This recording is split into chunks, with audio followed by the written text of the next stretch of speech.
Hi, thanks for joining me for today's No BS Coffee Time Chat, where we get real and talk about things that we all know but don't really say. Unforgiveness and reaching your goals. Now, what do I mean by that?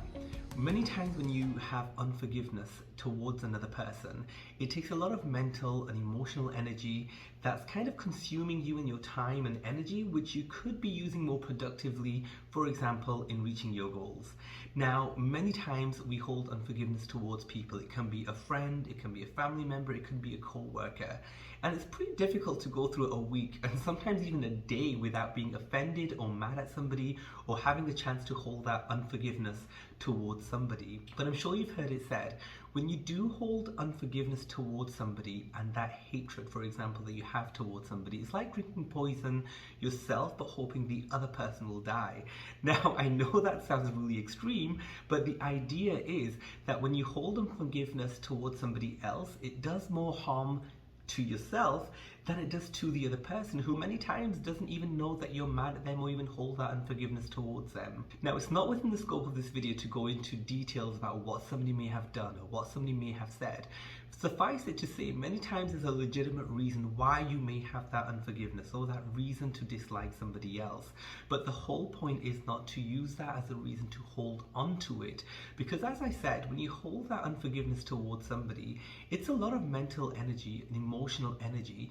And it's also been said, it's like letting somebody live in your mind rent-free. They're occupying so much of your time, and all that energy and mental and emotional energy could be used more productively to reaching your goals. So what does forgiveness look like? Now, it could be different for many people, but what I'm trying to say is when you do forgive somebody, it doesn't mean that now you're BFFs all over again and you're just going to continue as usual. But what it does mean, and again, it can be different for each person, it could be limiting your contact with that person so that you're not always around that person, because now that you have forgiven that person, you can move on. So maybe it does mean not having lunch with that coworker every day. Maybe it means not calling that friend all the time as much as you used to. Or maybe it's just sort of limiting the time that you spend with somebody. But again, it can be different for different people, but what it just means is you're limiting that contact with somebody else. So I guess the phrase I'm looking for is keeping a healthy distance or maintaining a healthy distance from that person. Now, I also know it's easier said than done. Oh, forgive that person, but you don't know what they've done. You don't know what they've said. And again, I don't want to go into the details of that. It's not really in the scope of this short video. But what I do want to say is it can be difficult. So how do you let go of that unforgiveness? I mean, one exercise that I have is writing down on a piece of paper the name of the person that you hold unforgiveness towards, the person that you really dislike, and also writing down some of the reasons why you dislike that person or why you hold that unforgiveness. And then once you're done, you tear that paper up and throw it in the bin.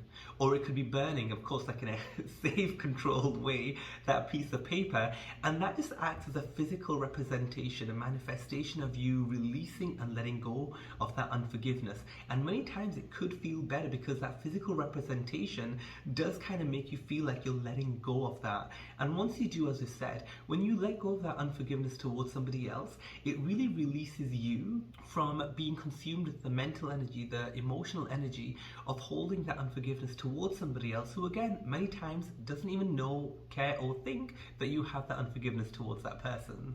Another thing I would like to add is life is too short. Life's too short to hold unforgiveness towards that other person. It's better to let them go and release them from that unforgiveness and maybe even make amends if it's something that you're able to do. And life's too short for you to hold that unforgiveness for your own detriment, because at the same time, you don't have the time to spend all that energy, that emotional, that mental energy on holding unforgiveness towards somebody else when you could be using that to reach your own goals. Time is of the essence and we don't have a lot of time.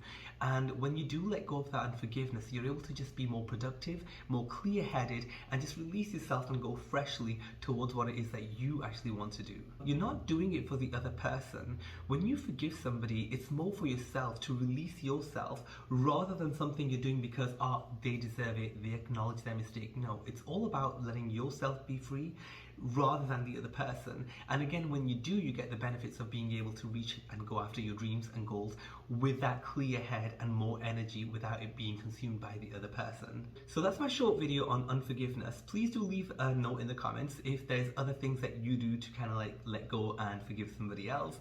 I use the whole tearing the piece of paper up or burning it, or just like using that as a physical representation of it. But I'm curious to know what you think. Thanks so much for joining me for today's video. If you haven't already subscribed to my channel, please do consider subscribing, and I'll join you in the next video.